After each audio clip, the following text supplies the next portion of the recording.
بسم اللہ الرحمن الرحیم۔ حضرت خواجہ نظام الدین اولیاء فرماتے ہیں کہ اگر کسی شخص کو مرشد کامل میسر نہ ہو تو اسے چاہیے کہ کشف المحجوب کا مطالعہ کرے، اور کشف المحجوب سید علی ہجویری کی واحد کتاب ہے جو آج ہمیں دستیاب ہے۔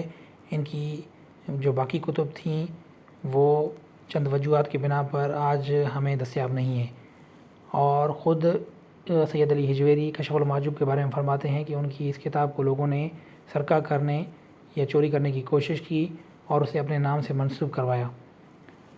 کلام یعنی بولنا دو طرح کا ہوتا ہے، ایک کلام حق اور دوسرا کلام باطل۔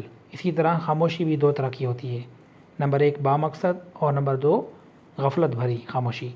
ہر شخص کو سکوت یعنی خاموشی کی حالت میں خوب اچھی طرح غور کر لینا چاہیے کہ اگر اس کا بولنا حق ہے تو بولنا اس کی خاموشی سے بہتر ہے، اور اگر اس کا بولنا باطل ہے تو اس کی خاموشی اس کے بولنے سے بہتر ہے۔